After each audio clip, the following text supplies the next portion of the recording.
어느 축축한 여름밤, 대학 친구 4명, 민수, 지훈, 소영, 그리고 나, 이렇게 넷은 예고 없이 비가 내리는 날씨 속에서 모임을 갖기로 했다. 오랜만에 모두 모인 자리에서 우리는 갑작스럽게 공포 체험을 해보기로 결정했다. 소영의 제안이었다. 그곳은 근처에 있는 오래된 산 비슬개 폐가였다. 원래는 유명한 작가가 살았던 집이었지만 그가 자살한 이후로 아무도 살지 않는 곳이라고 했다. 더불어 이상한 소문이 끊이질 않았다.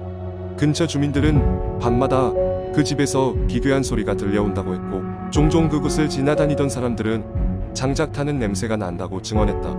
우리 모두는 공포 이야기를 좋아했지만 직접 체험해보기에는 주저하는 마음도 있었다.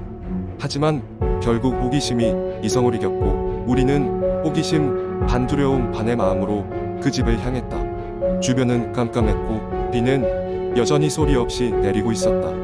우리는 휴대폰에 손전등을 켜고 집으로 향하는 오솔길을 따라갔다. 집은 예상보다 더 낡고 무서운 모습이었다. 처마 밑에는 오래된 거미줄이 잔뜩 걸려 있었고, 창문은 모두 깨져 있었다. 입구에 들어서자마자 먼지 냄새가 코끝을 찔렀다. 생각보다 별거 없네. 지훈이 긴장을 풀려는 듯 농담을 던졌다. 그러나 그의 목소리에는 미묘한 떨림이 감지되었다. 우리는 집안을 둘러보며 소영이 말하던 이상한 소리를 찾으려 했다. 1층 거실에는 오래된 소파와 부서진 테이블이 있었고, 벽에는 이제는 볼 수 없는 낡은 초상화가 걸려 있었다. 우리의 발자국 소리가 삐걱거리는 나무 바닥과 어우러져 이상한 화음을 냈다. 그때였다. 갑자기 어딘가에서 낮고 울리는 소리가 들렸다. 우리 모두는 그 자리에 얼어붙었다. 소리는 계속해서 이어지며 점점 더 가까워지는 듯했다. 민수는 용기를 내어 소리가 나는 쪽으로 걸음을 옮겼다. 우리는 서로의 손을 잡고 뒤따랐다. 소리가 나는 곳은 2층의 한 방이었다. 우리는 문을 열자마자 충격에 휩싸였다. 방 한가운데에는 낡고 오래된 피아노가 있었고, 그 위에는 발자국 같은 게 찍혀 있었다. 그러나 그 방에는 우리 외에 아무도 없었다. 이거 장난 아니지 않아? 소영이 말했다. 그녀의 손은 차갑게 떨리고 있었다. 그런데 그 순간 피아노 뚜껑이 저절로 열리더니 한음한 음식 소리를 내기 시작했다. 이성이 마비될 정도로 기괴한 광경에 우리는 뒤로 물러섰다. 그리고 뭔가 보였다. 거울에 비친 창백한 얼굴.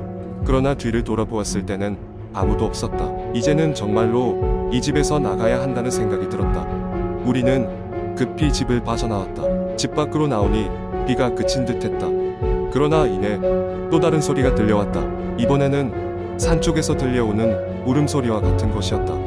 우리는 모두 한자리에 모여 이 상황을 어떻게 받아들여야 할지 몰랐다. 결국 그 현장은 경찰에 의해 조사가 이루어졌고, 그 결과는 알려지지 않았다.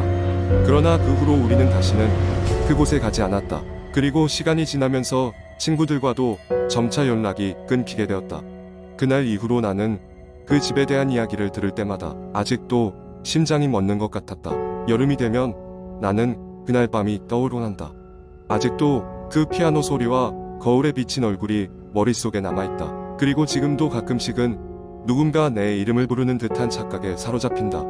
두 번째 이야기. 한국의 인터넷 커뮤니티에서는 흔히 공포썰이 많은 인기를 끌고 있습니다. 이는 주로 사용자의 실제 경험담 혹은 창작 이야기를 바탕으로 하여 독자에게 서늘한 느낌을 주는 이야기입니다. 제가 여러분께 소개할 이야기는 한적한 시골 마을에서 시작됩니다. 제 이름은 민지이고 저는 서울에서 나고 자란 평범한 대학생이에요. 방학 동안 할머니 댁에 방문했을 때의 일입니다. 할머니 댁은 경상북도의 한 작은 시골 마을에 있었습니다. 그곳은 유명한 전설을 가진 마을이었는데 주민들 사이에서는 원혼의 숲이라고 불리던 숲이 하나 있었습니다. 그곳에는 특별한 이유 없이 실종되는 사람들이 많았고, 돌아오더라도 전혀 다른 사람이 된 것처럼 행동했습니다. 어느 날 밤 호기심 많은 사촌 동생 지훈이가 저에게 그 숲을 탐험해보자고 했습니다. 저는 처음에는 꺼렸지만 어린 시절부터 들어왔던 그 숲의 미스터리에 대해 늘 궁금해하던 차였기에 결국 승낙했습니다. 우리는 할머니가 주무시는 틈을 타 새벽에 몰래 집을 빠져나왔습니다. 달빛이 은은하게 비추는 그날 밤 숲은 생각보다 훨씬 더 으스스했습니다. 바람에 나뭇가지가 흔들리면서 나는 소리는 마치 누군가가 속삭이는 것처럼 들렸습니다. 첫 번째로 보았던 것은 오래된 우물이었다. 지훈이는 한번 들여다보자고 했지만 저는 왠지 모를 불안감에 그만두자고 했어요. 기분이 좋지 않았거든요. 시간이 흐르면서 우리는 그 숲 깊숙이 들어가고 있었습니다. 그때 갑자기 우리 앞에 한 여자가 나타났습니다. 오래된 흰 옷을 입고 있었는데 그녀의 얼굴은 검은 머리로 가려져 있어 보이지 않았습니다. 지훈이는 비명을 지르며 도망치려 했지만 저는 이상하게도 발이 움직이지 않았습니다. 그 여자는 천천히 고개를 들어 우리를 바라보았습니다. 그녀의 눈은 너무나 슬프게 보였고 무언가를 간절히 말하고 싶어하는 것처럼 보였습니다. 그 순간 갑자기 제 머릿속에서는 아이가 울부짖는 소리가 들려왔습니다.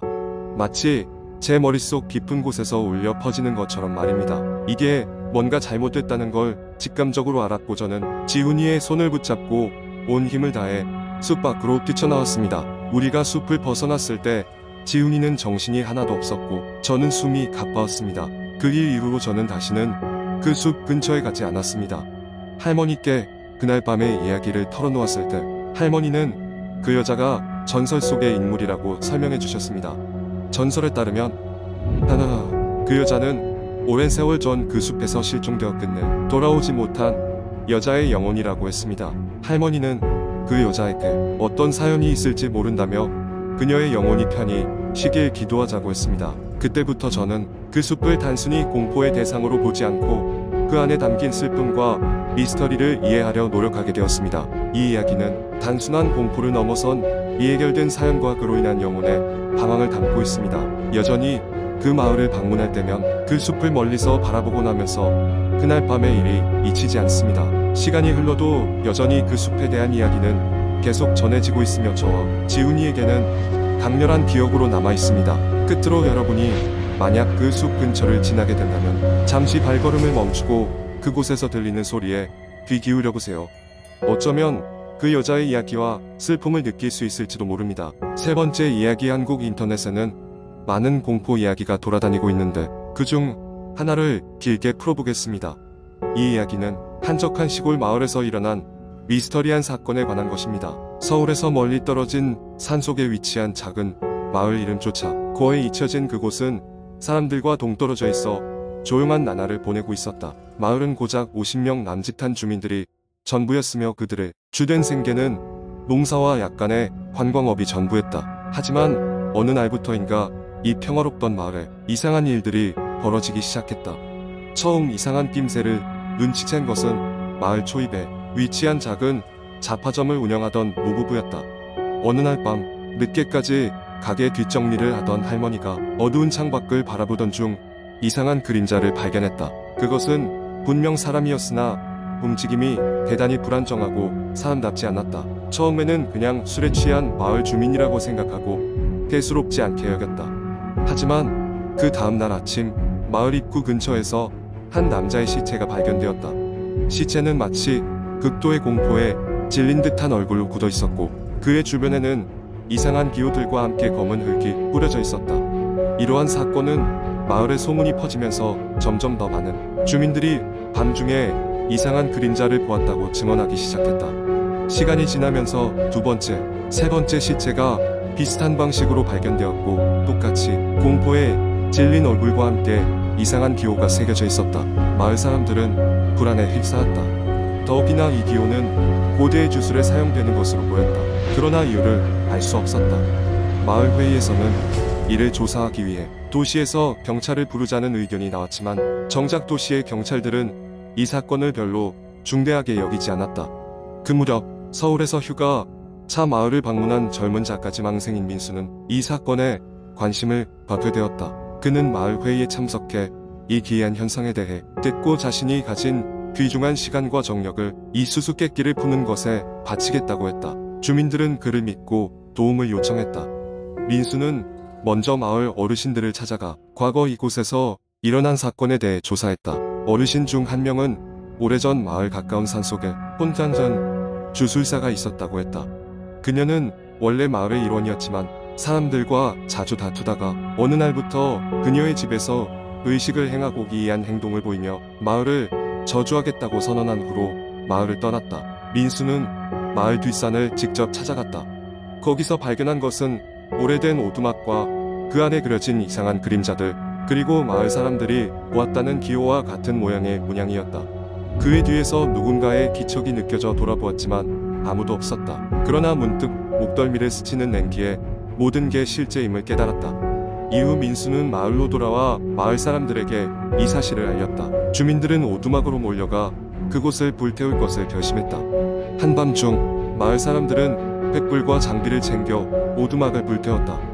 오두막이 불길에 휩싸이자 그 안에서 측은한 뇌마디 소리가 들려왔다. 극우 유령 같은 그림자가 오두막에서 뭉게뭉게 솟아올라 이내 밤하늘로 흩어졌다. 그 후로 마을에서 이상한 사건들은 점점 소멸하기 시작했고 주민들은 안도하며 일상을 되찾았다.